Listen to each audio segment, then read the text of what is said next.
Welcome back to the Epic Universal Podcast. I'm entertainment writer Jim Hill, and this is the podcast where we cover the latest Universal news, rumors, and history. And as always, I'm joined by Eric Hersey. And again, every so often, the age difference between myself and Eric becomes apparent because, in fact, we were just pre-gaming tonight's show.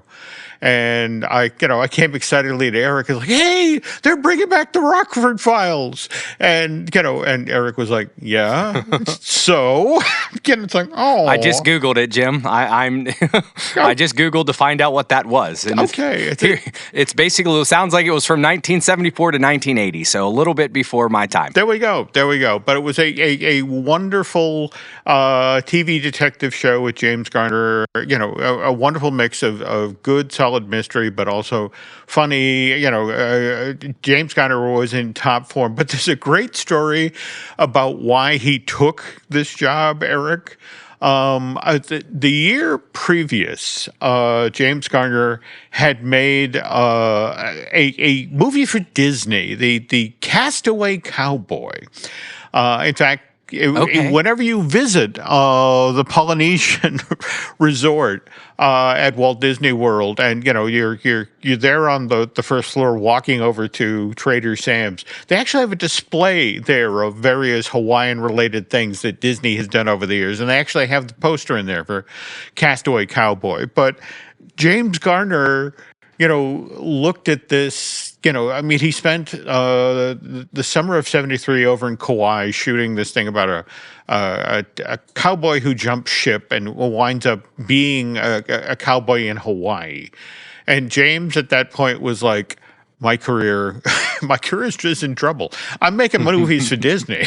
And he reached out to Universal and said, hey, you got anything? And, they had this wonderful James Cannell idea for a TV show about a private detective, and it's like, yes, I'll take that. And as soon as he finished working for Disney, he packed his bags and went over to Universal. And the interesting thing is, the Rockford Files debuted September of '74. But just like a month previous, Castaway Cowboy, debuted in theaters. I want to say August of '74. And did no business. And so it was one of these things where James was saying, yep, made the right career move. And for the next 6 years, he was gainfully employed in a show that he really liked doing. So there you go. By the way, Steve Cannell, not James Cannell. Okay, and this is coming back to television? Is that what you're saying? They're rebooting it? It has been announced that, in fact, it's Universal dusting it off. It was a Universal television production back in the day. It ran on NBC, and it's headed back there. In fact, NBC just today is committed to doing a pilot for this reboot. So be interesting to see who ends up playing the James Garner role. But speaking of Universal Hollywood, I guess we do want to go on the record that we're making this trip, right? Yeah. We have. I think I can't get all the details because Lauren is pretty much booking everything, but I'm giving my 2 cents, and we're essentially, we got things going, and we believe we're trying to coordinate with you, Jim. But I think there's also a 4-hour drive we're going to make. Yes. Well, you got the 4-hour drive, Nancy, and I have the 10-hour drive, and that's for the Universal, the first ever Universal Museum tour. Their exhibit that'll be opening at the Franklin Institute in Philadelphia on February 14th. And we're still sort of finagling when we're all going to go down to check this thing. I mean, we want to be there early, but we also need to make sure that if the Universal folks want us there a little earlier, we can be available for that. So we're hashing out the details, but That said, we'd still love to see some of you folks down there if you're going to come out for this thing. Yeah, reach out to us and let us know if you plan on going, and we can definitely see if we can make some type of meetup or some type of chance to talk to everyone. So there we go. Let us know out on socials. Okay, and at the very least, it will involve cheesesteaks at some point. All right, Right. You gotta. You're in Philly. You gotta. Yeah. All right. Anyway, let's see. Beyond that, what else happened since we last got in front of the mic? The Golden Globes. How did Universal do at the Golden Globes? Did we notice? Well, I believe our friends at Wicked did not pull anything away, so that was the main area. But I was kind of interested because I'm not a giant movie watcher. I watch the popular movies, and every now and then I'll catch one of the award winning films. But the Golden Globes, it was at Hamnet. It was the winner, right? Mm-hmm. And it turns out that is actually what Focus Films or Focus. It's a subsidy of Universal. Mm-hmm. Is like the artsy version of it. So are the people at Universal real happy right now? Do they claim that, or do they let that subsidy kind of take ownership and keep that aside, and they don't really talk about it? Well, look, this time of year, anything that brings, a little naked golden man to your award case, if you're out in L.A., you celebrate. What is the old cliche that success has many fathers? And it's just sort of like, yes, we had a hand in that film. If it won an award, we absolutely had a hand in that film. Right.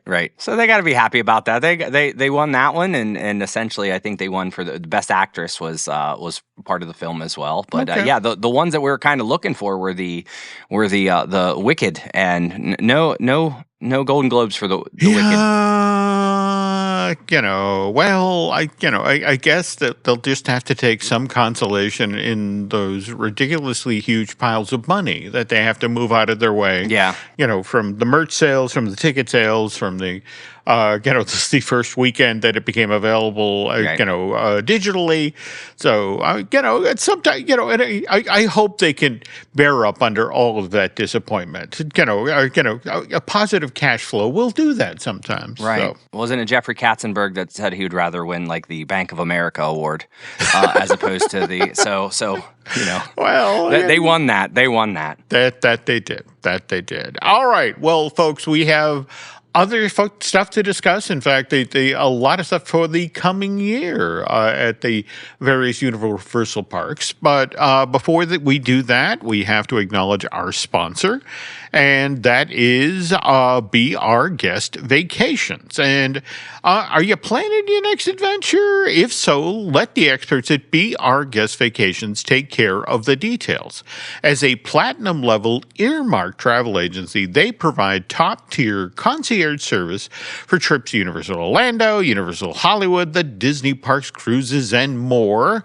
And, if you're interested in exploring this idea, you can get started today by going to beourguestvacations.com and be sure and mention that it was the Epic Universal podcast that sent you. So, all right, we were talking about what's coming for 2026. And so Universal Orlando Resort has put a bunch of dates and information out. Is that correct? Right. Yeah.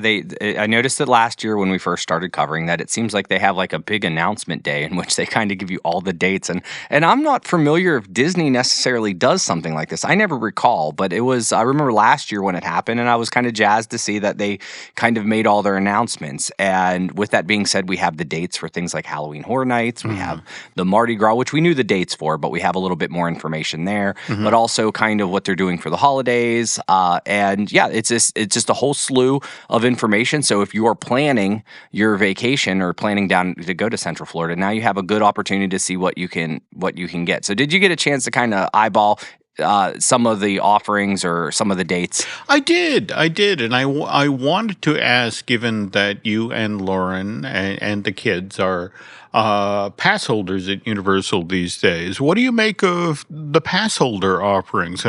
Is this more than last year, or is this pretty much the same? Well, we never really got to benefit from like the actual like any ticketed events or anything like that. We definitely felt like there was value with the pass holders in terms of we would often go into the stores, and Lauren hosting a merch podcast with you, she came out with many of bags, and it seemed like you got a decent amount of discounts, especially even you get discounts on food. But I noticed that and this has happened last year, but we never been fortunate enough. They have a thing for pass appreciation like nights, pass holder nights, in which the pass holders have the parks to themselves. And I remember loving that as a DVC member over at when they did that kind of midnight madness type things at the Disney park. So I think that would be a great opportunity to be in the park by yourself and have limited access. But I'm guessing there are a lot of pass holders in the Orlando area. They have more tiers at Universal, and even when I was looking at the pass holder options, I was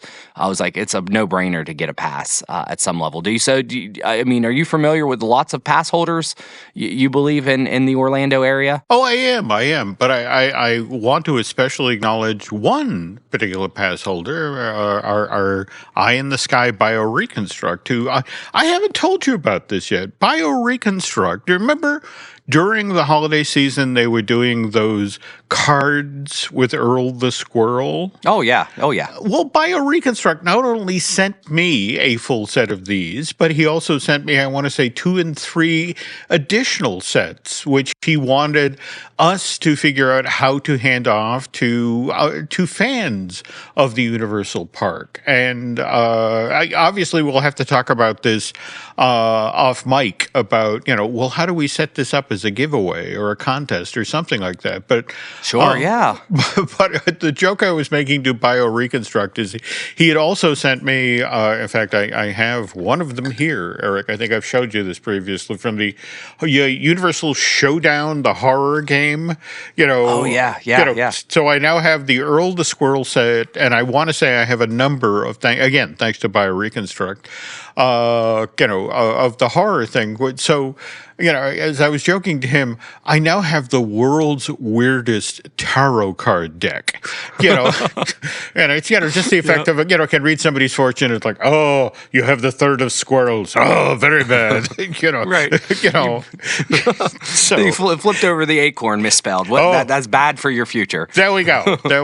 Yeah. But yeah, we'll have to talk about that. I think. All right. We'll figure that out. But sure. Well, listen in, and we'll have details of how you can win your weird tarot card set. But you were talking about the tarot card, or the Halloween Horror Night card. So they did announce that the Halloween Horror Nights does run from August 28th to November 1st this year. Okay. Nothing more than that. There's no houses or anything like that, but we kind of got the information floating in. And then everything else seemed relatively similar as years past.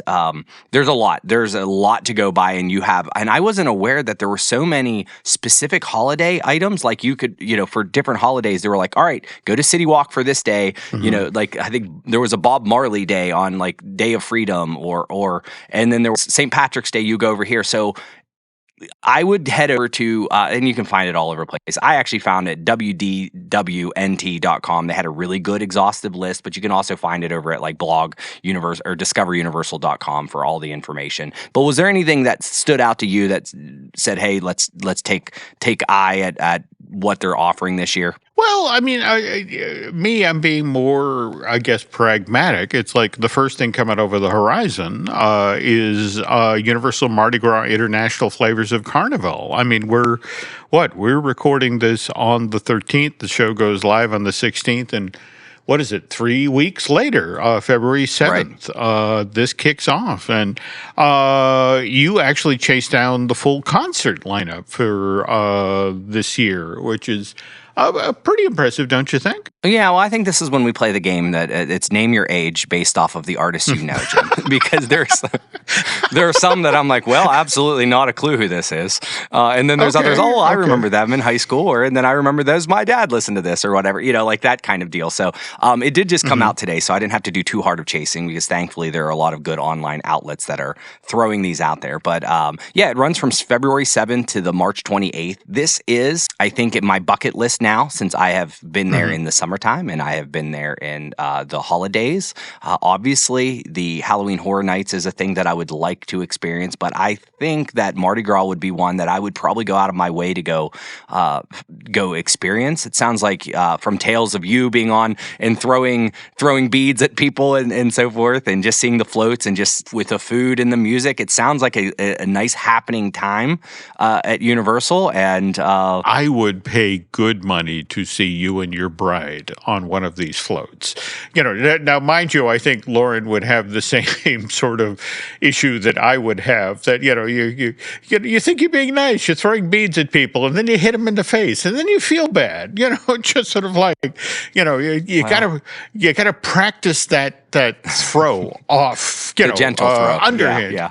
There we go. The underhand gentle throw. Yeah, but I have an 8-year-old who, on the other hand, would try to terrorize people. So yeah, it could go very wrong. A little baseball player, he'd be trying. But yeah, so Jim, I'll go through some of the list here and. And we'll see here. We have Cascade. We have Portugal the Man. We have Ivy Queen, Joey Fatone and AJ McLean. RuPaul, which is a DJ set. I recognize that one, and I recognize RuPaul. And in fact, I'm fascinated by DJ set. So I don't believe RuPaul is there, right? It's just RuPaul inspired music. That is interesting. Yeah. Again, we're going to need to send people into the park to get a report back. See a 6-foot man in a wig. Very attractive. No. Yes. What? Okay. Listen, and we have Shaggy, Tyler Hubbard, BB Rexha, Zed, Bare Naked Ladies, and the All American Rejects. So, and you were just mentioning about going to high school. I actually, again, I went to high school with the All American Rejects. Or did you? What? Well, at least they felt like it at the time. So no. So I think it's. I mean, there's definitely some names that I'm familiar with. There's definitely some names that maybe my daughter's familiar with, and so forth. So I think it's just a matter of you pick yours. I know I believe we saw Joey Fatone over in Epcot. It was Joey Fatone and friends over there, so he just brought one friend this time around. But I know Lauren was always a big fan, and we had to see the 2 or 3 sets.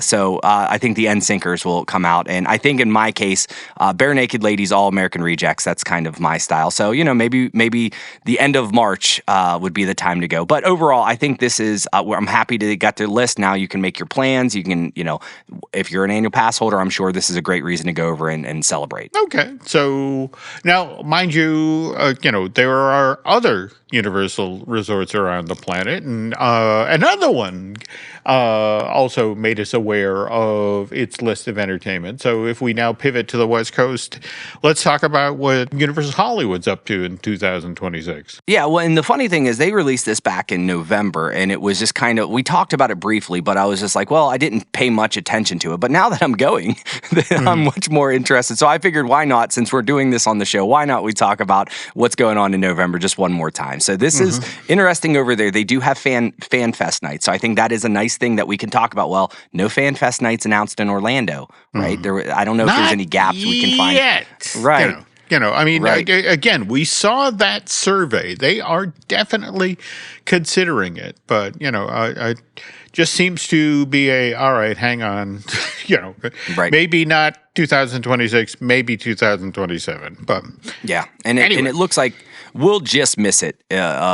April 23rd to May 16th is Universal Fan Fest nights out in Hollywood. But we will be there for butterbeer season. So obviously, I was looking at this, and it's like that's gotta make Eric happy right there. All right, yep. We're gonna kick the butterbeer season off. That goes from March to May. Okay. Mega Movie Summer is from June to August, which I'm not necessarily sure what that is. It just seems like maybe they'll have some parades and some stuff there. There's Back to Hogwarts Celebration August to September.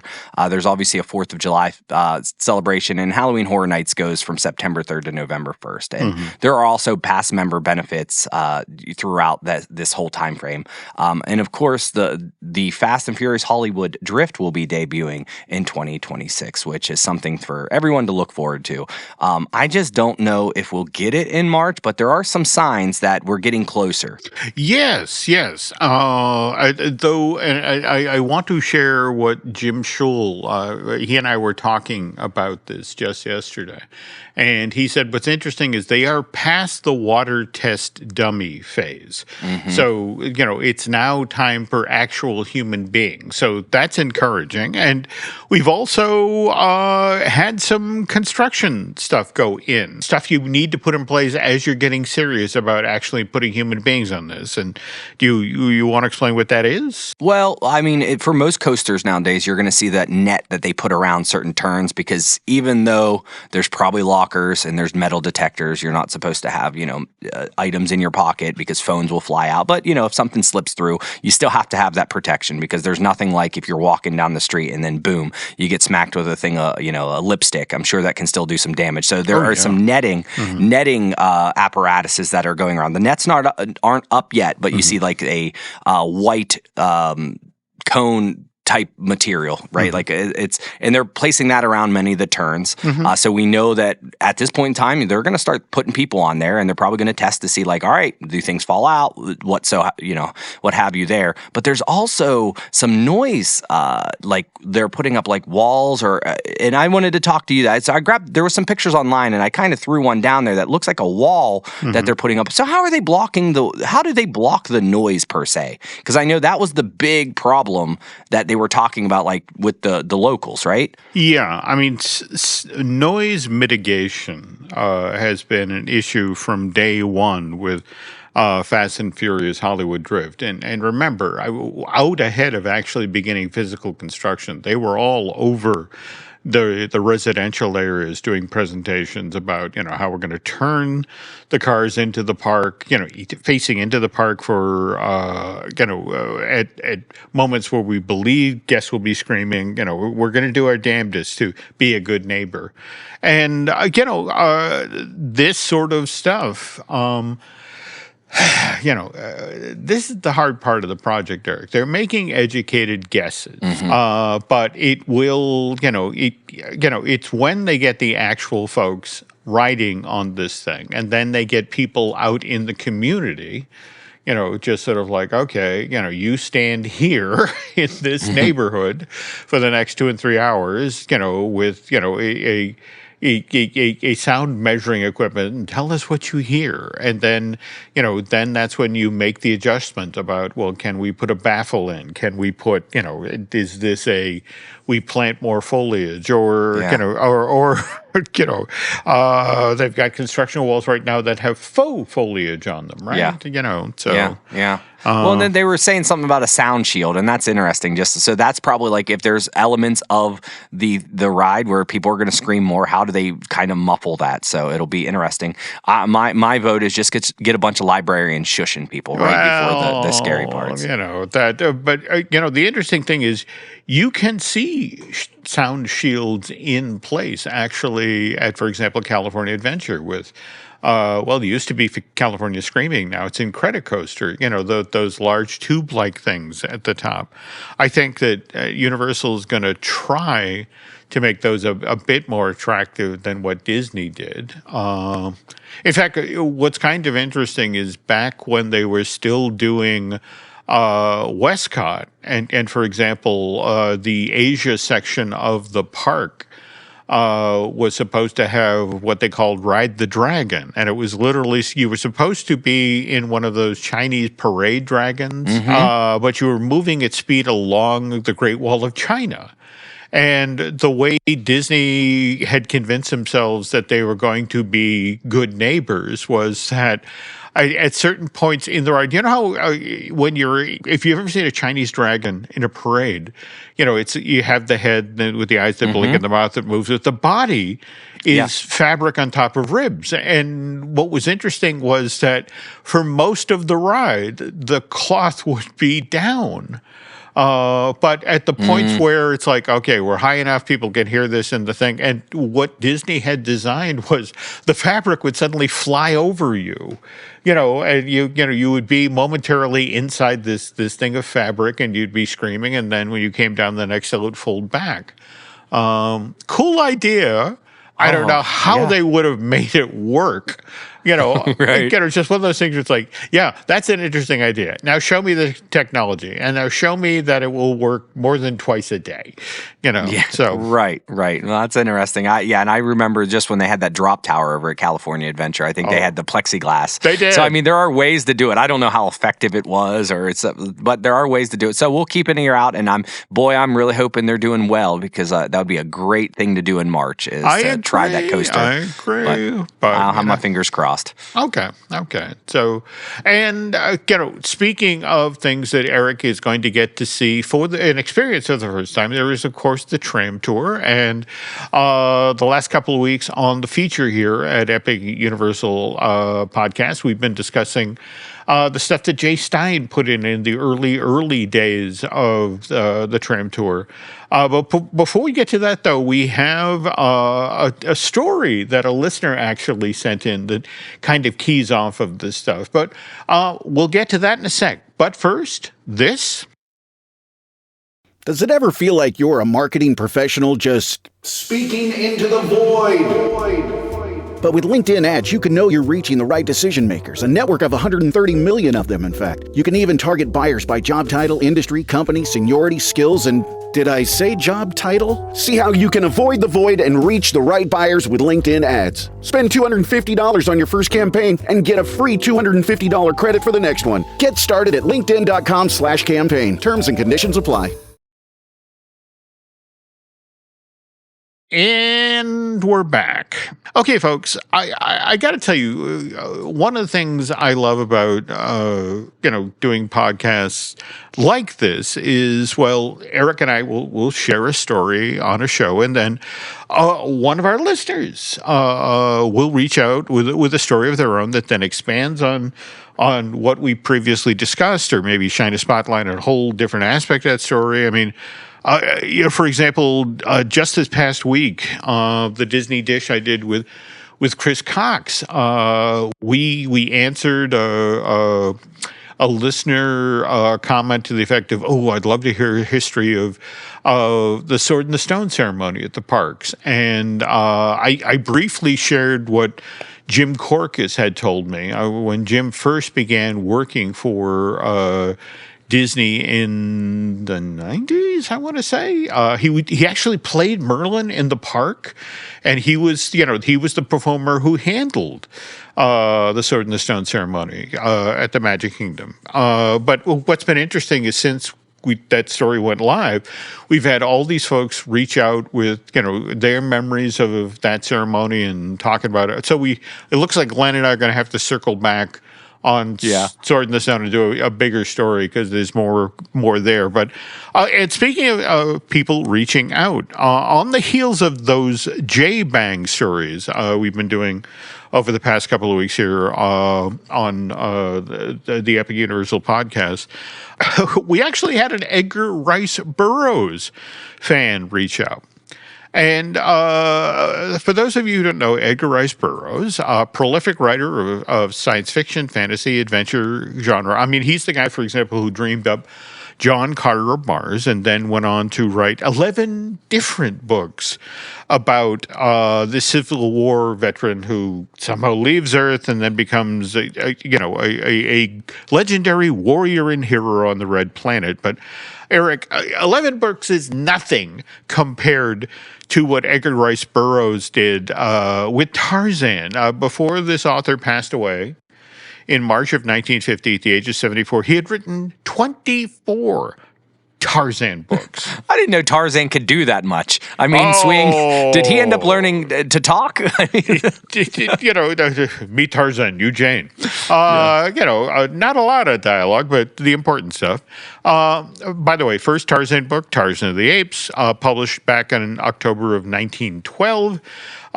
Did so well that Burroughs quickly began working to follow up The Return of Tarzan, which was published the following year, 1913. And when the second book sold more than the original Tarzan did, Burroughs recognized it's like, okay, got a good thing going here. Got a third book in the works, The Beast of Tarzan, comes out in 1914. Then a fourth book of the series, The Son of Tarzan, 1915. You get the idea, right? Yeah, a little bit. Okay, but here's the thing. This series is having so much success with the book buying public. Not really a surprise that Hollywood notices. But where this is interesting, Eric, is that Edgar Rice Burroughs, with his Tarzan money, decides to move to Southern California. He'd wintered there a couple of years, really liked the climate. So he buys this ranch just to the north of Los Angeles and names it Tarzana, which, by the way, is now a really for real neighborhood in LA. I mean, he sold off enough of the land around the ranch that, and more to the point, the locals, well, where do you live? Well, I live next to Edgar Rice Burroughs' ranch, Tarzana. And then eventually, I live in Tarzana. So, Right. Maybe we can drive up there, when we're out in LA next week. That'd be great. All right. Well, anyway, what was interesting about Edgar Rice Burroughs actually being in L.A. starting in 1919 is that this is around the same time that Hollywood starts making Tarzan movies, and Burroughs is in the neighborhood. It is, and is very hands-on when it comes to how his creation is depicted up there in the screen. And so again, to bring this full circle. We did that story. We talked about the J-Bangs, the Tarzan scene that Jay Stein added to the tour in the late 60s with the gorilla on the vine with the severed human arm. Yeah. All right. So this Edgar Rice Burroughs fan writes in to say, really been enjoying your series on the Epic Universal podcast about the stuff that Jay Stein added to the tour. Did want to make one important correction, however. Yes, MGM had its Tarzan and the Apes film series, which ran from 1932 to 1942. But before that, Universal Pictures produced 2 Tarzan serials that were considered very important back in the day, if only because the last of those, Tarzan the Tiger, from 1929, was the very first Tarzan movie to feature sound. And what's more, my own research suggests that scenes for these 2 Tarzan serials, which were shot in 1928, 1929, respectively, on the Universal lot, were actually shot in the vicinity where Jay set up his gorilla clutching a severed human arm gag. So Stein actually got the location for his tribute to Universal's Tarzan movies right. Anyway, just wanted to share this additional bit of info. Please keep up the good work. Sincerely, ERBFF, which I guess stands for Edgar Rice Burroughs' biggest fan. Now, Eric, I have to tell you, I wasn't previously familiar with these 2 Tarzan serials. And when I say serials, this was back in the day when you went to the movies each week and there'd be a new installment, there'd be like a 20-minute long film, that would end with a cliffhanger. And then you'd have to come back the next week to catch the next installment. And I didn't have this on my radar. So I reached out to a friend who works at Comcast in records, and he in turn called a friend who works over at Universal Studios, Hollywood, who has access to the studio's early production logs. And in the process, this fascinating story emerged that in the mid-1920s, Universal was evidently able to score the screen rights to the Jungle Tales of Tarzan, which Eric, isn't a Tarzan book per se, but rather it's a collection of short Tarzan-related stories that Edgar Rice Burroughs wrote between 1916 and 1917 for various pulp magazines that were later collected into a book. So now, prior to this, there had already been 4 feature-length Tarzan movies made, and then 2 Tarzan serials. So right at this point, 6 Tarzan film-related projects have been produced in total before 1927. And by the way, that's just 15 years after Tarzan has come on the scene. And what's interesting is that Edgar Rice Burroughs evidently hasn't been happy with any of these movies. And remember, he's now living out in L.A., so, he hasn't liked any of the actors who've been hired to play Tarzan because they don't look anything like, the way he described the character in the books and his stories. So, all right. So as the story goes, Edgar Rice Burroughs is visiting the Universal lot in early 1928 and makes this very complaint to Carl Laemmle, the head of the studio. And to which Carl says, well, all right, so what does Tarzan look like?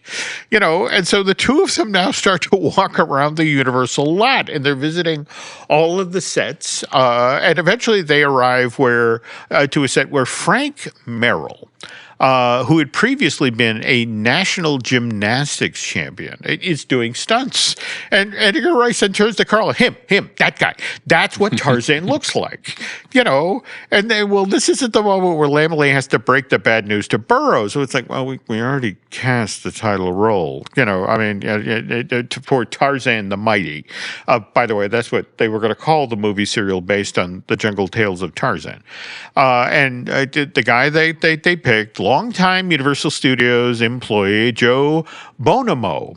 And by the way, no slouch. Joe Bonamo had been Lon Chaney's stunt double on Hunchback of Notre Dame, and had the strong man build to play Tarzan. But at the same time, Carl wants to make Edgar Rice happy, so he says, "Look, tell you what, all right, I'll have Frank Merrill assigned to Tarzan the Mighty. I'll have him do all of Joe's stunts. So that way, at least you get the guy you wanted for Tarzan in some of this movie, which is better than nothing, right?" And but here's the thing, Eric. Joe Bonamo absolutely refuses to let Frank Merrill do his own stunts. Once Tarzan the Mighty goes into production in the spring of 1928, which might have been a mistake. Because on the third day of production, Bonamo falls out of a tree on the set and fractures his left leg in 3 places. And so you have a Tarzan walking around with a cast. That doesn't work well. All right, so Frank Merrill, by default, and a fractured leg, winds up as the lead in Tarzan the Mighty. And he reportedly does a terrific job. Now, interesting thing, Eric, we today can't check this movie out because like 3/4 of the movies that were made in Hollywood during the silent era, Tarzan the Mighty has disappeared. You got to remember, films of that era were printed on fragile silver nitrate film stock, likely rotted away in some film vault before it could be saved and restored. Though there's always hope. That somewhere out there someone will find a salvageable print and we'll get to see it someday. But here's the thing. It was filmed as a 12-part movie serial, but the reaction to the first 2 chapters when Tarzan the Mighty went out into theaters October 1928 were so strong that Universal, hang on, did I say 12 installments? I meant 15. They start recutting the movie.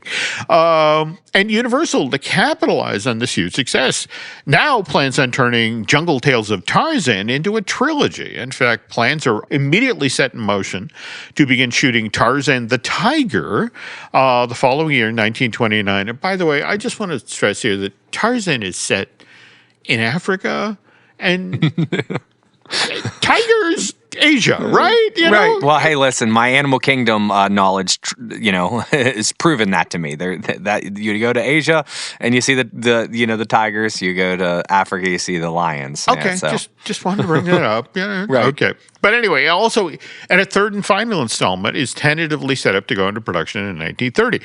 Unfortunately for Merrill, 1929 is the year that sound comes into Hollywood, and Frank, well, he has the physique for Tarzan and certainly can handle the stunt portions. He evidently didn't sound much like the ape man. And in fact, it was one of these things where it's like the folks on the Universal are like, oh no. Oh, no. Universal still goes forward with production of Tarzan the Tiger. And remember, we just mentioned Tarzan doesn't have a lot of dialogue in this movie, and Right. it got cut back to the bare minimum. But they immediately decided, no, we're not going to do a third one of these. So that gets canceled, and which means the film rights lapse, and that's actually how MGM gets the Tarzan rights and winds up releasing Tarzan the Ape Man in April of 1932. And by the way, kind of interesting how MGM cast the role of Tarzan, because they looked at what Universal had done with Frank Merrill, and they're like, okay, national gymnast, let's find an athlete. And who they found was 5-time Olympic gold medalist Johnny Weissmuller. And the key difference between Weissmuller and Merrill is Johnny didn't just look like Tarzan, he actually sounded like Tarzan. He could even do the Tarzan yell.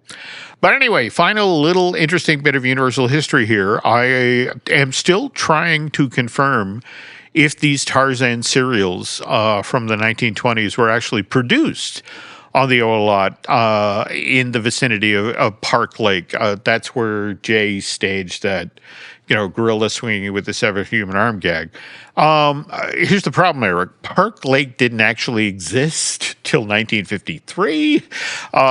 It was dug for a Tyrone Power movie called Mississippi Gambler. But again, you and I both love the fact that the very next year, 1954, Park Lake was used in the production of our favorite Universal monster movie, Creature from the Black Lagoon. But things move around a lot on the lower lot, as we will find out in the next part of today's feature. But first, this.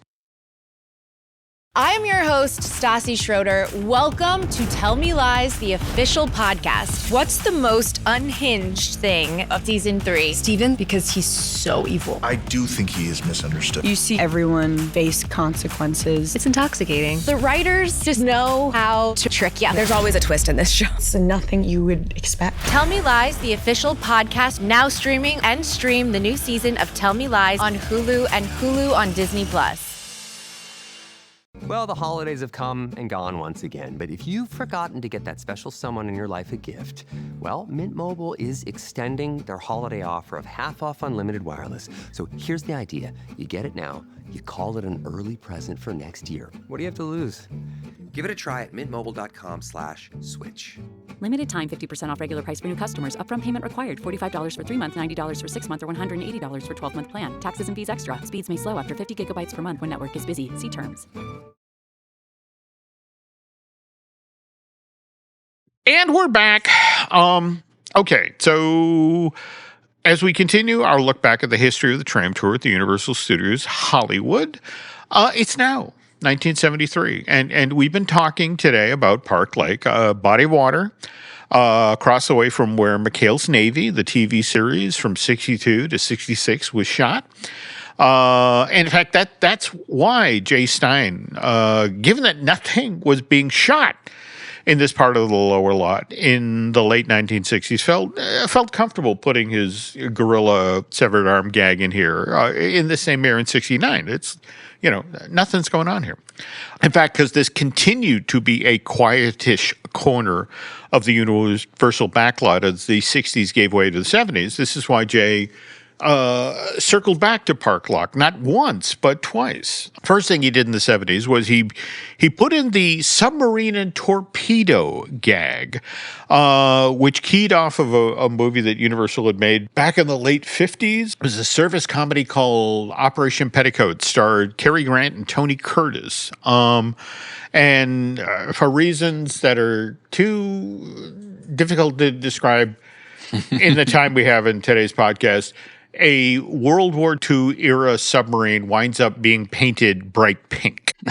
Okay. All right. So that's crucial information because you're on your tram. You're rolling through this part of the backlot. And you look over on Park Lake and you notice that the conning tower of the Sea Tiger, that's the submarine from Operation Petticoat, you see this bright pink conning tower, go cruising through the water, which then fires a torpedo at the tram. And what was kind of cool is, you see the conning tower moving through the water, you see the torpedo fired, you actually see the bubble trail from the conning tower over to the shore, and then when it makes impact, a water cannon went off.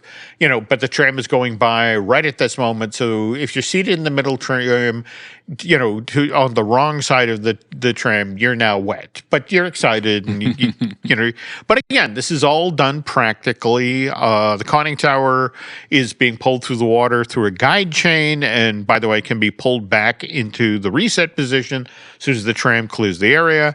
Bubble trail for the torpedo's path. That's just a pipe with air holes in it. And even the water cannon is exactly what it sounds like. It's a cannon that explodes water into the air, and it's been set up right there at the water's edge, just below the surface of the water. And all of this is just like the flash flood in the old Mexico section that we've talked about. I mean, it all can be reset in 4 minutes, can be ready when the next tramload of tourists comes along. Now, 100 feet up the tram route is the parting of the Red Seas. Kind of a misnomer. What actually happens here is metal walls that are down on the floor of, Park Lake can be, through a chain system, can be hauled up into a place just below the surface of the water and separate a corner of Park Lake away from the body of that pond. And then 40,000 gallons of water can quickly be pumped out of the space, which allows the tram to pass through. Now, mind you, there's still 6 inches of water down at the bottom of the trough. But again, very It's not 8 foot worth, it's still impressive to see. It's still a nice little feature. It is. It absolutely. It's very efficient, very sturdy. And again, just like the flash flood and the submarine attack can be reset inside of 4 minutes. By the way, I did get to talk with a veteran, engineer at Universal Hollywood about this, and he flat out said, I was asking how they pulled off the illusion, and it's like, well, your toilet is home.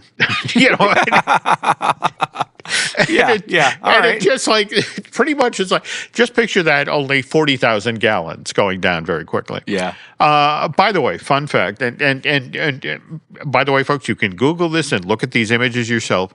When Charlton Heston was on the Universal lot the following year, so this is February of 1974, they're just about to begin shooting Earthquake. And the studio's PR team, because the parting of the Red Seas has been in place since the summer of '73, they're like, hey, can you do us a favor? Come with us to the lower lot.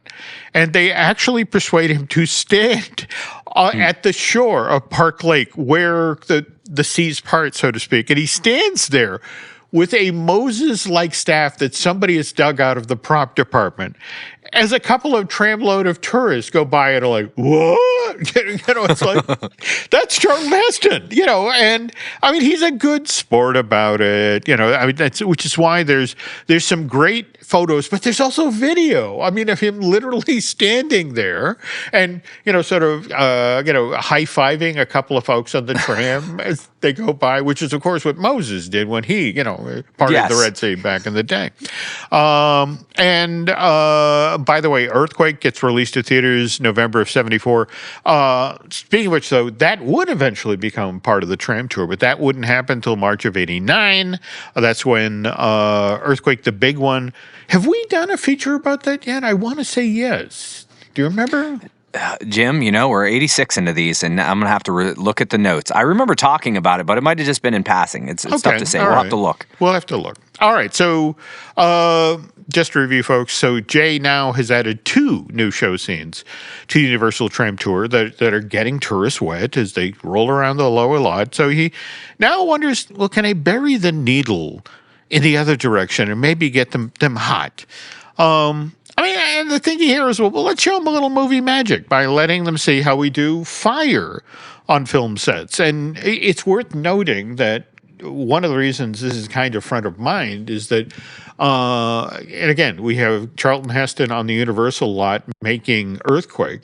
But over at 20th Century Fox, 20th Century Fox has teamed up with Warner Brothers, and they're shooting The Towering Inferno. And so the notion is like, all right, can we do something with fire? And let's show them how we do fire on film sets, which is where you mostly use gas jets so they can be turned on just before the camera rolls, and fireproof materials, which again, that allows you to do multiple takes. And so this explains the burning house, which first got added to the tram route in 73. And it's got everything I just mentioned, gas jets, fireproof material. But it's a 3-story white mansion with columns out front that is seemingly engulfed in flames as a tram rolls on the scene. But as we roll on to the back of the building, we see, it's just a facade. It's a false front, and there's no backs, there's no sides, and we can even see the propane tanks behind the structure that are providing the fuel for these flames. And any fire damage we're actually looking at on the building itself is paint. It's just sort of like somebody got in there and, all right, put a little smoke damage in. Now, we're in Little Bend on this story, Eric. Burning House joins the tram tour summer of 73. Fall of 73. The Arab oil embargo starts. Oh, no. All right. And that, by the way, that lasts till the spring of 1974. And, I mean, there's gas rationing. It used to be, at the height of this, depending on whether you had an odd number or an even number as the last number on your license plate, that's if you were allowed to gas up that day. If it was an even day, you got an even number, you can gas up. And so, look, Americans got very mindful about wasting fuel during this time. And what was interesting is Disneyland, felt so bad about this, they actually turned off the fire effects on the burning cabin out on Tom Sawyer's Island, which, by the way, at that point had been burning since the summer of 56. Whereas Universal, they took a much more pragmatic approach. They actually told folks, well, look, here's the deal. We have an electric eye technology. And as we come down the hill here, the fire effects don't start till we break the beam. And, and they, more to the point, the very second the last car rolls out of this space, we break the beam going out and it turns off the fire effect. So, we're actually being very careful, unlike those folks at Disneyland.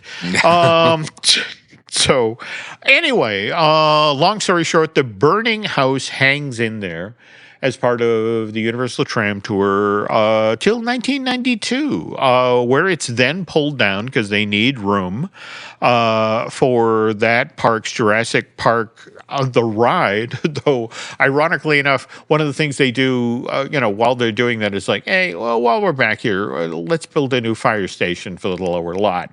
So it's like, you put out the fire and you put in something to put out the fire. That's it. Though, one final note here, we're just talking about Jurassic Park.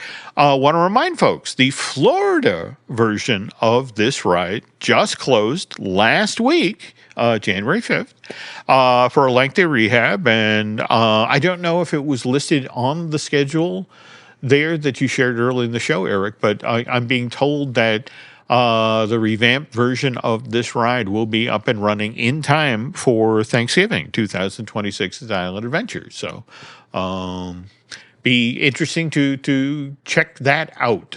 Because they've been quite clear about the fact that there's stuff coming from the Jurassic World retheme, but they're not changing the theme of Jurassic Park over at IOA. So it'll just be interesting to see, what we end up getting. Right. Well, they need it for the holidays, but yeah, that's no burning house happening down here though, right? We're not getting any of those features.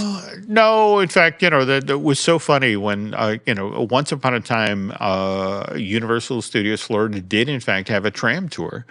And the thinking was that, we're not doing the house. We're not doing the burning house. We will do pyro, but we'll save it for nighttime. And in fact, that's how the the big show for the end of the day, the Miami Vice stunt show, used to end with a giant explosion of pyro out there on Universal Studios Lagoon, and that's another thing we got to talk about in a future show. But but again, that's something we'll save for another time, folks. And speaking of which, that is going to do it for this week's edition of the Epic Universal Podcast. And by the way, if you have topics or suggestions, like the Edgar Rice Burroughs fan who wrote in to tell us about those two silent Tarzan serials that were shot on the Universal lot, feel free to reach out any way you can, whether it's through social media or email or what. But for now, thanks for listening to this week's show, and Eric and I will be back next week with another edition of the Epic Universal Podcast.